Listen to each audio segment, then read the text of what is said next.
गुरु प्यारी साध संगत जी, राधा स्वामी जी, आप सबका एक और नई वीडियो में स्वागत है।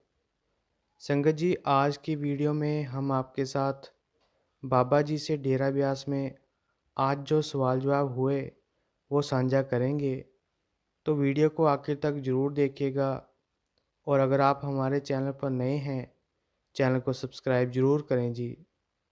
हम इसी तरह की और वीडियो आपके लिए लाते रहते हैं।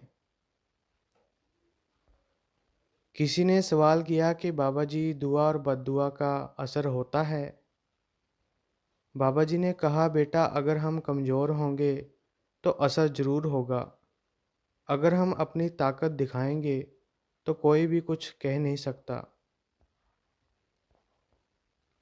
फिर किसी ने सवाल किया कि बाबा जी, मैं सेवक के रूप में आपसे बेनती कर रहा हूँ कि जम्मू 2 प्रोग्राम कर दो।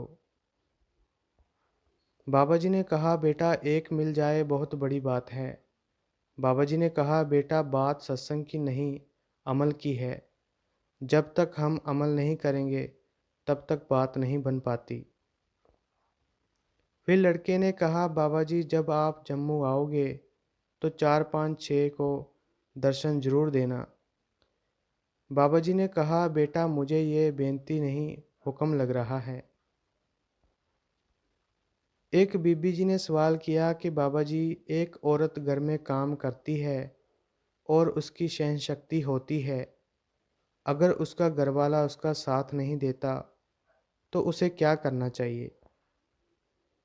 बाबा जी ने मुस्कुराते हुए कहा, घर में सब कुछ तभी ठीक रहेगा जब औरतें चुप रहेंगी। फिर बाबा जी ने कहा, बैलेंस होना चाहिए। जब हम शादी करके आते हैं, जितनी जिम्मेदारी आदमी की होती है उतनी ही औरत की भी होती है। फिर किसी ने सवाल किया कि बाबा जी मुझे रोना बहुत आता है। बाबा जी ने कहा, बेटा ये तो भावना की बात होती है। अगर हम हंसने से नहीं डरते तो फिर रोने से क्यों डरते हैं? अगर हम रोएंगे तभी तो मन हल्का होगा। फिर एक लड़के ने सवाल किया कि बाबा जी, मुझे कुछ नहीं चाहिए, आपके हुक्म में रहने का मज़ा आता है। कभी कभी खुशी में कुछ कह देता हूँ तो सब मुझे कहते हैं कि तुम हजम किया कर। तो बाबा जी मैं क्या करूँ? मैं अंदरली खुशी को कैसे संभालूँ? बाबा जी ने कहा, बेटा अगर हजम करेंगे तभी तो ताकत मिलेगी। हजम करोगे तो करने में अपने आप जाहिर होगा। बाबा जी ने कहा, बेटा अगर हम डोंडी पीटना शुरू कर देंगे तो लोग लूट के ले जाएंगे। अगला सवाल, बाबा जी हम सत्संग में बेनिफिट कैसे ले सकते हैं? बाबा जी ने कहा, बेटा जब तक हम अमल नहीं करेंगे, समझ नहीं आएगा, तब तक हम सत्संग का बेनिफिट नहीं ले सकते। हम सत्संग में आते हैं, कोई ना कोई मन को ठोकर लगती है, फिर हमारा मन वो चीज़ों को सीखता है, ऐसे ही हमारा मन झुकता है। अगला सवाल, बाबा जी हर काम को हम सेवा कैसे समझें? बाबा जी ने कहा, बेटा हम कोई भी काम करते हैं ना तो गिनती में लेकर आ जाते हैं, गिनती में नहीं लेकर आना। जो भी काम की निष्काम होकर करेंगे वो सेवा में ही गिनी जाएगी। अगला सवाल, बाबा जी अगर कोई फैसला लेने में कंफ्यूज हो तो क्या करें? बाबा जी ने कहा, बेटा माँ बाप से बात करो। जो बुजुर्ग होते हैं वो हमें रास्ता दिखाने के लिए होते हैं, वो हमारा भला ही सोचते हैं, कभी भी बुरा नहीं सोचते। अगला सवाल, बाबा जी मैं जब सेवा में जाता हूँ तो घर वाले नाराज़ होते हैं। बाबा जी ने कहा, बेटा बैलेंस रखें, हम एक तरफ हो जाते हैं, घर के काम भी करने हैं और सेवा भी। एक लड़की ने सवाल किया कि बाबा जी मैं आपको इमेजिनेशन करती हूँ, मैं खुद ही सवाल करती हूँ और खुद ही जवाब देती हूँ। तो बाबा जी ने मुस्कुराते हुए कहा, बेटा आप मेरी जगह आकर बैठ जाओ।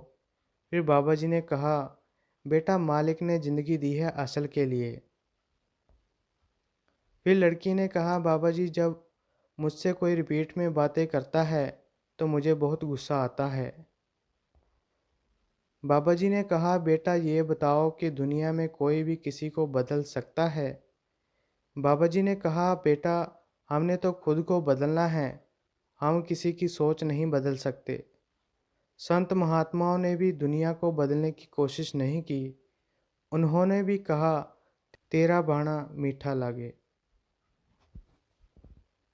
किसी ने सवाल किया कि बाबा जी सारी संगत को सचखंड ले जाना और मुझे अंदर बाहर से दर्शन देना ताजो मैं खुश हो सकूं।